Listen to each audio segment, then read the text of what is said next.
Առաջին. առաջիկա քաղաքական գործընթացներն ու ընտրությունները չեն հանդիսանում աշխարհաքաղաքական ընտրություն ուժային կենտրոնների միջև: Սա գաղափարների, ծրագրերի եւ պետության զարգացման մոտեցումների մրցակցություն է, որը պետք է տեղի ունենա սահմանադրական եւ ժողովրդավարական ընթացակարգերի շրջանակում: Երկրի քաղաքական կյանքը չպետք է վերածվի աշխարհաքաղաքական դիմակայության հարթակի: Երկրորդ. ներքին բոլոր փոփոխությունները պետք է իրականացվեն սահմանադրական ընթացակարգերի միջոցով: Մենք համոզված ենք, որ քաղաքական գործընթացների լեգիտիմության եւ կանխատեսելիության ամրապնդումը պետության կայունության եւ հասարակական վստահության հիմքն է: Երրորդ. մոտ ժամանակներում մենք կներկայացնենք արտաքին քաղաքականության մեր հայեցակարգը, որը հստակորեն ցույց կտա, թե ինչպես է Հայաստանը վերականգնելու հավասարակշռությունը, հուսալիությունը եւ կայունությունը գործընկերների հետ հարաբերություններում: Չորրորդ. մեր արտաքին քաղաքականության ռազմավարության հիմքում դրված է ռազմավարական եւ կանխատեսելի հավասարակշռության վերականգնման սկզբունքը: Հայաստանը գործընկերային հարաբերություններ է կառուցելու միջազգային բոլոր հիմնական դերակատարների հետ՝ Ռուսաստանի, ԱՄՆ-ի, Եվրամիության, Չինաստանի, Հնդկաստանի,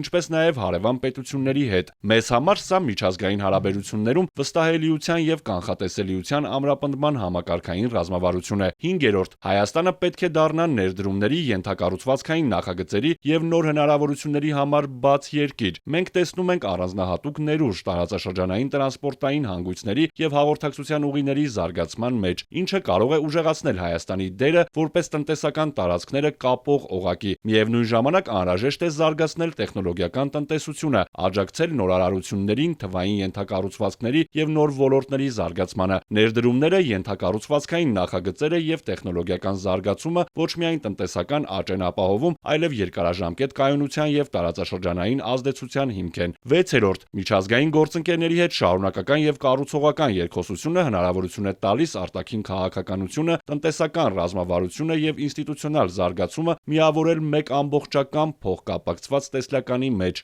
7-րդ. անվտանգության եւ խաղաղության հարցը հայ ժողովրդի համար ունի խոր պատմական հիմքեր: Մեր առաջնահերթ նպատակը երաշխավորված եւ արդար խաղաղության հաստատումն է: 8-րդ. հայերն աշխարհի տարբեր երկրներում միշտ կարեւոր ներդրում են ունեցել իրենց բնակության երկրների զարգացման մեջ: Այսօր մենք առաջարկում ենք մոտեցում, որը Սփյուռքի ներուժը դիտարկում է ոչ միայն որպես ռեսուրս, այլ որպես Հայաստանի ռազմավարական խորության ընդլայնման գործոն: Մենք ծրագրում ենք Սփյուռքի ներգրավումը տնտեսական, տեխնոլոգիական, գիտական եւ մշակութային նախագծերում, ինչը կամրապնդի Հայաստանի կայունությունը եւ դերը միջազգային ասպարեզում: Մեր խնդիրն է ստեղծել ամբողջ աշխարհում ապրող հայերի համագործակցության ժամանակակից ցանցային համակարգ: Մենք համոզված ենք, որ Հայաստանը կարող է բնական կամուրջ դառնալ տարբեր երկրների եւ տարածաշրջանների միջև՝ հայ ժողովրդի գլոբալ ներկայությունն օգտագործելով որպես ռազմավարական խորության գործիք: Իմ թիմում այսօր համախմբված են մասնագետներ, որոնք ունեն պետական կառավարման եւ միջազգային համագործակցության փորձ, պրոֆեսիոնալներ, որոնք կարող են հավասարակշռված որոշումներ ընդունել երկրի զարգացման եւ ժողովրդի շահերի պաշտպանության համար: